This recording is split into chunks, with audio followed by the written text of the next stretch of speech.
दोस्तों, हमारे सनातनी हिंदू पंचांग के अनुसार सावन का जो महीना होता है वो देवों के देव महादेव को समर्पित है और इस पूरे महीने उनकी आराधना भक्ति भाव से की जाती है। भगवान शिव शंकर के सभी भक्तों को उनके सबसे प्रिय माह सावन का बेसब्री से इंतजार रहता है। इस माह आने वाले प्रत्येक सोमवार और मंगलवार का दिन बहुत ही खास होने वाला है, क्योंकि सावन के सोमवार में देवों के देव महादेव भगवान शिव शंकर की आराधना की जाती है और वहीं जो सावन का मंगलवार होता है वो माता पार्वती को समर्पित होता है और इस दिन माता पार्वती का मंगला गौरी व्रत रखा जाता है। हर साल आषाढ़ माह की पूर्णिमा तिथि के बाद सावन का महीना शुरू हो जाता है और सभी भक्त देवों के देव महादेव भगवान शिव शंकर का आशीर्वाद पाने के लिए इस पूरे सावन माह में विधि विधान से उनका पूजन करते हैं। नमस्कार दोस्तों, आप सभी का स्वागत है हमारे चैनल जल द स्पिरिचुअल वैली में। वीडियो शुरू करने से पहले आप सभी से निवेदन है कि वीडियो अच्छे लगे तो वीडियो को लाइक कर दें और चैनल को सब्सक्राइब कर दें और कमेंट बॉक्स में ओम नमः शिवाय अवश्य लिखें, जिससे आपकी समस्त मनोकामनाएं पूर्ण हो जाए। शिव शक्ति की सोमवार व्रत कथा। श्रावण सोमवार की कथा के अनुसार अमरपुर नगर में एक धनी व्यापारी रहता था। दूर दूर तक उसका व्यापार फैला हुआ था। नगर में उस व्यापारी का सभी लोग सम्मान करते थे। इतना सब कुछ होने पर भी वह व्यापारी अंतर्मन से बहुत दुखी था, क्योंकि उस व्यापारी का कोई पुत्र नहीं था। दिन रात उसे एक ही चिंता सताती रहती थी कि उसकी मृत्यु के बाद उसके इतने बड़े व्यापार और धन संपत्ति को कौन संभालेगा। पुत्र पाने की इच्छा से वह व्यापारी प्रति सोमवार भगवान शिव की व्रत पूजा किया करता था। सायंकाल को व्यापारी शिव मंदिर में जाकर भगवान शिव के सामने घी का दीपक जलाया करता था।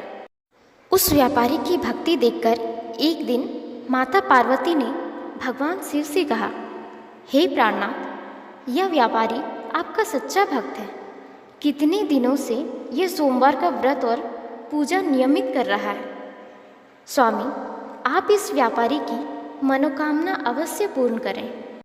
तब भगवान शिव ने मुस्कुराते हुए कहा, हे पार्वती, इस संसार में सबको उसके कर्म के अनुसार ही फल की प्राप्ति होती है। प्राणी जैसा कर्म करते हैं उन्हें वैसा ही फल प्राप्त होता है। इसके बावजूद पार्वती जी नहीं मानी। उन्होंने आग्रह करते हुए कहा, नहीं प्राणनाथ, आपको इस व्यापारी की इच्छा पूरी करनी ही पड़ेगी। यह आपका अनन्य भक्त है। प्रति सोमवार आपका विधिवत व्रत रखता है और पूजा अर्चना के बाद आपको भोग लगाकर एक समय ही भोजन ग्रहण करता है। आपको इसे पुत्र प्राप्ति का वरदान देना ही होगा। पार्वती जी का इतना आग्रह देखकर भगवान शिव ने कहा, देवी, आपके आग्रह पर मैं इस व्यापारी को पुत्र प्राप्ति का वरदान देता हूँ, लेकिन इसका पुत्र 16 वर्ष से अधिक जीवित नहीं रहेगा। उसी रात भगवान शिव ने सपने में उस व्यापारी को दर्शन देकर उसे पुत्र प्राप्ति का वरदान दिया और उसके पुत्र के 16 वर्ष तक जीवित रहने की बात भी बताई। भगवान के वरदान से व्यापारी को खुशी तो हुई, लेकिन पुत्र के अल्पायु होने की चिंता ने उस खुशी को नष्ट कर दिया। व्यापारी पहले की तरह सोमवार का विधिवत व्रत करता रहा। कुछ महीने पश्चात उसके घर पर एक सुंदर पुत्र ने जन्म लिया। पुत्र जन्म से व्यापारी के घर में खुशियां भर गई। बहुत धूमधाम से पुत्र जन्म का समारोह मनाया गया। व्यापारी को पुत्र जन्म की अधिक खुशी नहीं हुई, क्योंकि उसे पुत्र की अल्प आयु के रहस्य का पता था। यह रहस्य घर में किसी को नहीं मालूम था। विद्वान ब्राह्मणों ने उस पुत्र का नाम अमर रखा। जब अमर 12 वर्ष का हुआ तो शिक्षा के लिए उसे वाराणसी भेजने का निश्चय किया गया। व्यापारी ने अमर के मामा दीपचंद को बुलाया और कहा कि अमर को शिक्षा प्राप्त करने के लिए वाराणसी छोड़ आओ। अमर अपने मामा के साथ शिक्षा प्राप्त करने के लिए चल दिया। रास्ते में जहाँ भी अमर और दीपचंद रात्रि विश्राम के लिए ठहरते, वहीं यज्ञ करते और ब्राह्मणों को भोजन कराते थे। लंबी यात्रा के बाद अमर और दीपचंद एक नगर में पहुँचे। उस नगर के राजा की कन्या के विवाह की खुशी में पूरे नगर को सजाया गया था। निश्चित समय पर बारात आ गई, लेकिन वर का पिता अपने बेटे की एक आंख से काणे होने के कारण बहुत चिंतित था। उसे इस बात का भय सता रहा था कि राजा को इस बात का पता चलने पर कहीं वह विवाह से इनकार न कर दे, इससे उसकी बदनामी होगी। वर के पिता ने अमर को देखा तो उसके दिमाग में एक विचार आया। उसने सोचा कि क्यों ना इस लड़के को दूल्हा बनाकर राजकुमारी से विवाह करवा दूं। विवाह के बाद इसको धन देकर विदा कर दूंगा और राजकुमारी को अपने नगर में ले जाऊंगा। वर के पिता ने इस बारे में अमर और दीपचंद से बात की। दीपचंद ने पैसे मिलने के लालच में वर के पिता की बात स्वीकार कर ली। अमर को दूल्हे के वस्त्र पहनाकर राजकुमारी चंद्रिका से विवाह करा दिया गया।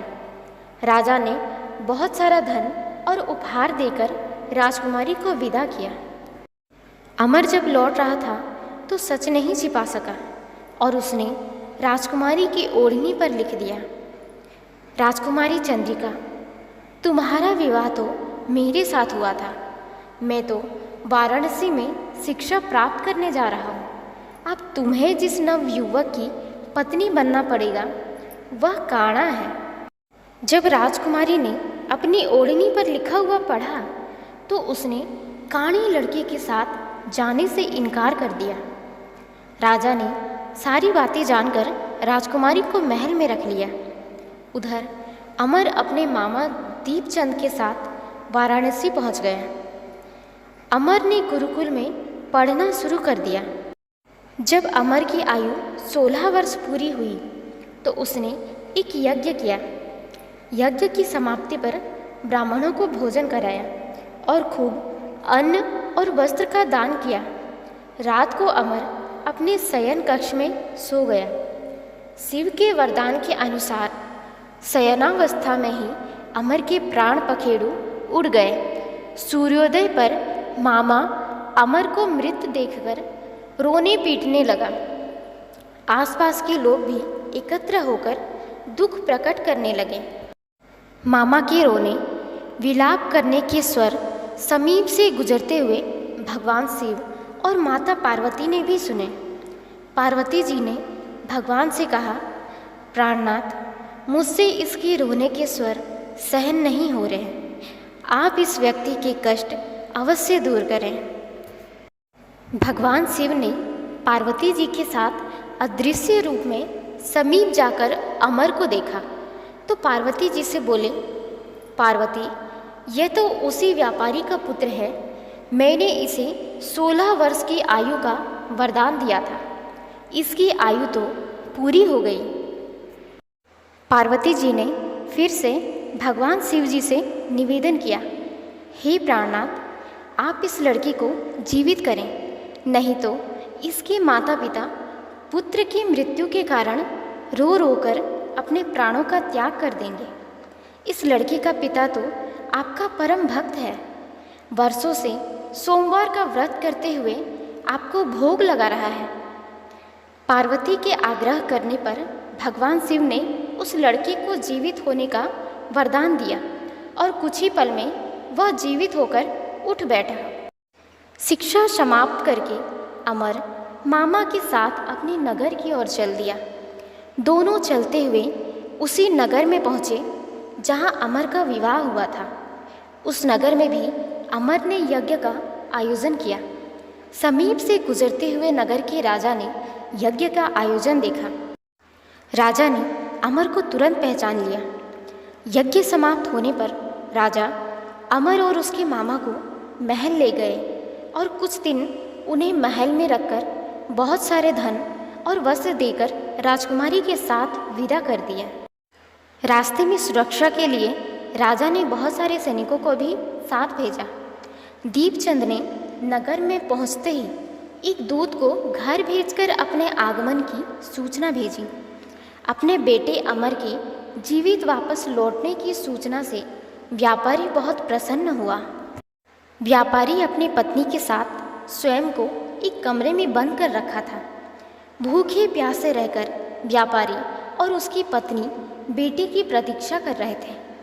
उन्होंने प्रतिज्ञा कर रखी थी कि यदि उन्हें अपने बेटे की मृत्यु का समाचार मिला तो दोनों अपने प्राण त्याग देंगे। व्यापारी अपनी पत्नी और मित्रों के साथ नगर के द्वार पर पहुंचा। अपने बेटे के विवाह का समाचार सुनकर पुत्रवधू राजकुमारी चंद्रिका को देखकर उसकी खुशी का ठिकाना न रहा। उसी रात भगवान शिव ने व्यापारी के स्वप्न में आकर कहा, हे श्रेष्ठी, मैंने तेरे सोमवार के व्रत करने और व्रत कथा सुनने से प्रसन्न होकर तेरे पुत्र को लंबी आयु प्रदान की है। व्यापारी बहुत प्रसन्न हुआ। सोमवार का व्रत करने से व्यापारी के घर में खुशियाँ लौट आई। शास्त्रों में लिखा है कि जो स्त्री पुरुष सोमवार का विधिवत व्रत करते और व्रत कथा सुनते हैं उनकी सभी इच्छाएं पूरी होती हैं। तो दोस्तों, आप भी सावन में सोमवार का व्रत करें और भोलेनाथ की भक्ति में लीन हो जाएं। ओम नमः शिवाय।